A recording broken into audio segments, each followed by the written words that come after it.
Bismillahirrahmanirrahim. Dear students, Assalamu alaikum. This is biochemistry class for grade 8 and I am here Ms. Zebnisa. We are doing chapter number 3, biotechnology. Today our topic is genetic modification and biotechnology products. Means कि genetic modification को use करते हुए उससे किसी तरह जो है products जो हैं बायोटेक्नोलॉजी में बनाई जाती हैं, मॉडिफिकेशन की जाती है.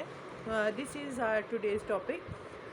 We have done that how scientists insert gene into the bacterium and they form recombinant DNA, यानी जिस प्लाज्मिड के साथ जब जीन अटैच हो जाती है उसे रिकॉम्बिनेंट डीएनए कहते हैं.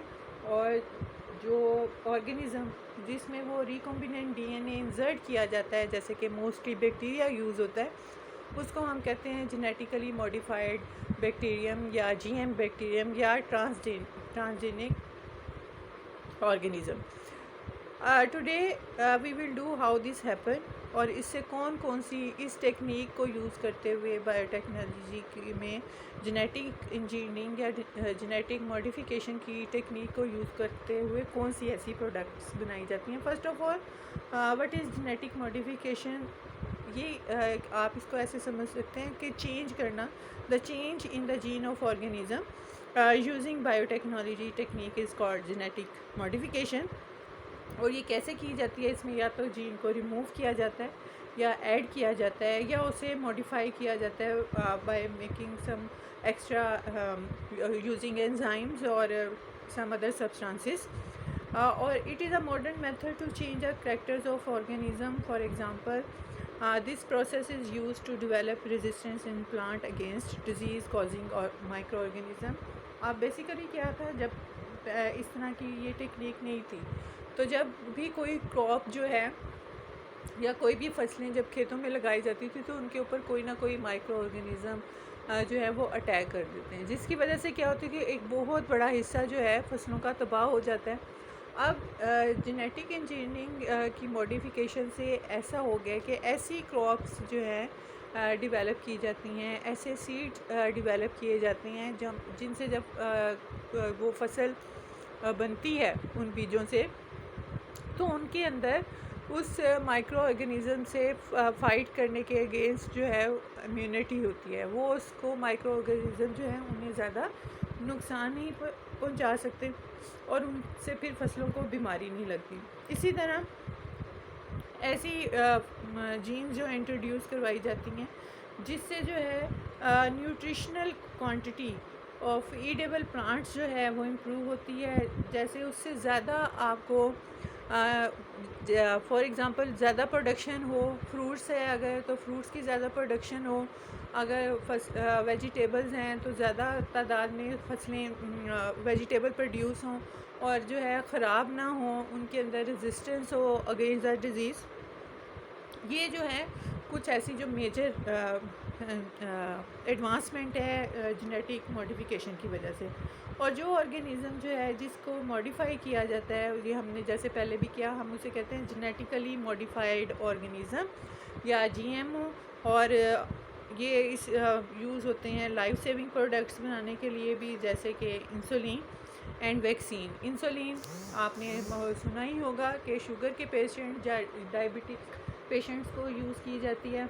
और वैक्सीन आप आजकल बार बार ये सुन रहे हैं कोविड में कि अब वैक्सीनेशन होगी. So today we are going to learn कि व्हाट इज़ एक्चुअली वैक्सीनेशन. और इंसुलिन के इंजेक्शन जो आप हो सकता है कुछ बच्चों ने घरों में, या अब हमारे इर्द गिर्द बहुत से ऐसे लोग होते हैं जो शुगर के पेशेंट हैं कि उन्हें इंसुलिन इंजेक्शन लगाए जा रहे हैं. तो कल मैंने आपको इंसुलिन का तो बता दिया था कि ये किस तरह से इंसुलिन जो है असल में क्या है कि पेंक्रियाज जो है दो हार्मोन रिलीज़ करा है, ग्लूकागोन और इंसुलिन. और ग्लूकागोन क्या करता है कि ग्लूकोज का लेवल मेंटेन करता है ब्लड में और प्रोडक्शन बढ़ाता है. और इंसुलिन क्या करता है कि अगर ज़्यादा ग्लूकोज बन गया है ब्लड में, शुगर लेवल इंक्रीज़ हो गया है, तो वो उसे एब्जॉर्ब कर लेता है और ग्लूकोज लेवल जो है मेंटेन रहता है. लेकिन अगर पेंक्रियाज, जिसे हम कहते हैं आम ज़ुबान उर्दू में हम लबलबा कहते हैं, अगर इसकी प्रॉपर फंक्शनिंग नहीं हो रही तो इंसुलिन प्रोड्यूस नहीं कर रहा, तो क्या होता है, सिर्फ ग्लूकोज प्रोड्यूस होता रहता है, इंसुलिन प्रोड्यूस नहीं होता, जिसकी वजह से ग्लूकोज लेवल ब्लड में बढ़ जाता है और वो उस पेशेंट को हम कहते हैं कि इसे डायबिटीज़ हो गई है, या इसका फुल नेम डायबिटीज़ मेलिटस है, कि इसको शुगर हो गई। ये कल मैंने आपको बता दिया था। अब मैं आपको ये फिगर में दिखाती हूँ कि किस तरह से ये प्रोसेस जो है इंसुलिन कैसे प्रिपेयर की जाती है from the genetically modified bacterium से। Look at this diagram. इसमें आप देख सकते हैं कि दिस इज़ पैंक्रियास। पैंक्रियास से जो है लिए गए हैं इंसुलिन प्रोड्यूसिंग सेल्स, जो कि प्रॉपर वर्क नहीं कर रहे। ठीक है, अब क्या है कि यहाँ से इनको, और उसके बाद उसमें से जीन जो है is cut out of DNA, उसमें से फिर जीन निकाली है। अब दूसरी साइड पे बैक्टीरियम है जिसे प्लाज्मिड लिया है, और प्लाज्मिड का ये साइड जहाँ पे वो ये वाली जीन ने आके फिक्स होना है, और ये कटिंग जो है वो दोनों में सेम एंजाइम्स के थ्रू होती है, और फिर insulin gene is into the plasmid में लगा जाती है। इसे आप रिकॉम्बिनेंट डीएनए कहते हैं। और जब हम ये plasmid isolated from bacterium and cut at specific point, यानी उस पॉइंट से काटा जाता है जहाँ पे उसे इंसर्ट करना है। फिर ये रिकॉम्बिनेंट डीएनए के साथ जो ये जीन है, ये इसको इंसर्ट दोबारा कर दिया जाता है बैक्टीरियम के अंदर। अब ये क्या है, ये जेनेटिकली मॉडिफाइड बैक्टीरियम बन गया। अब ये जब डिवाइड होता है तो इसके साथ साथ इंसुलिन के भी जो है वो डिवाइड होते हैं जीन जो प्रोड्यूस करना है जिन्होंने इंसुलिन, और इस तरह यहाँ से फिर लास्ट में ये आप देख सकते हैं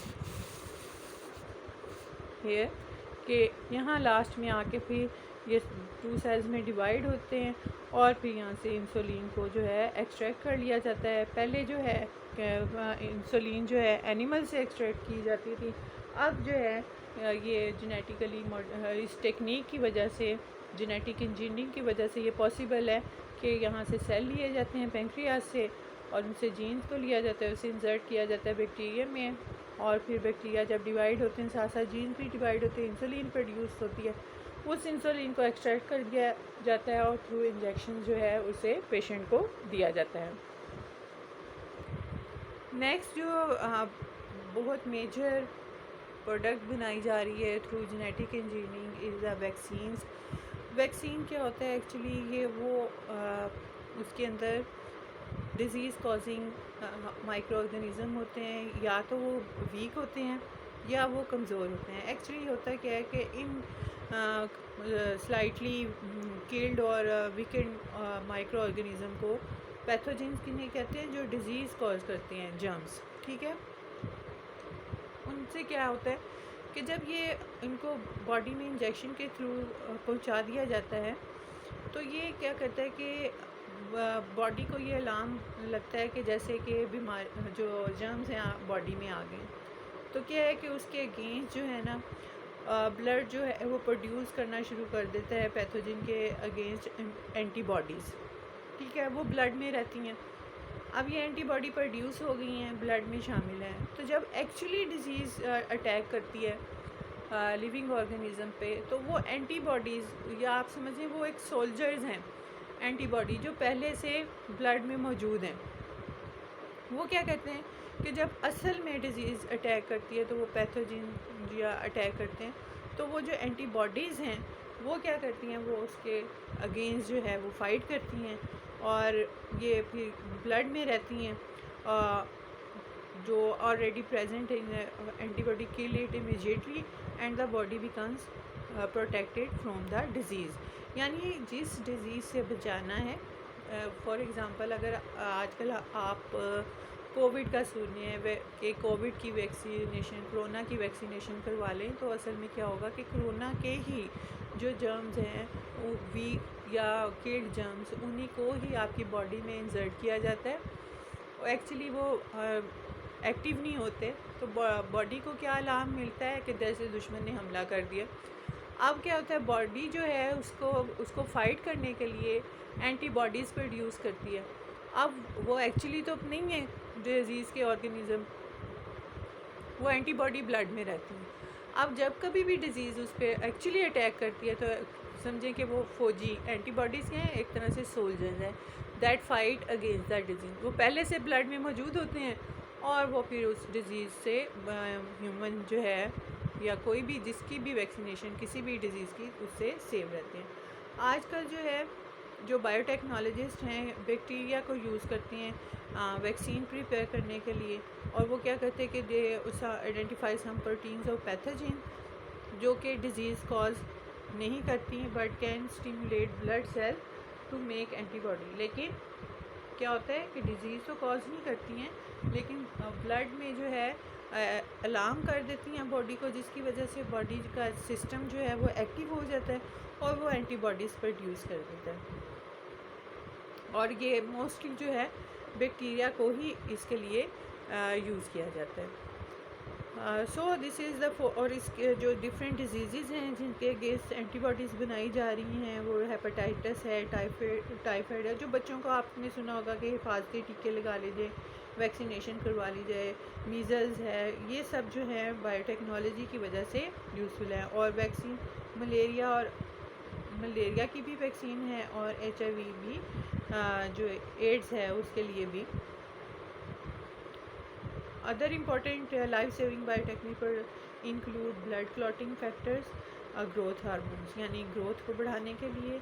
और जो हमारा ब्लड क्लॉटिंग क्या होता है, खून का जमना। और अगर ये सही हमारी जीन्स ना हो तो क्या होगा कि अगर कभी कोई इंजरी होती है तो खून बहना शुरू हो जाता है और रुकता नहीं है। तो उस चीज़ को कंट्रोल करने के लिए भी बायोटेक्नोलॉजी को यूज़ किया जाता है।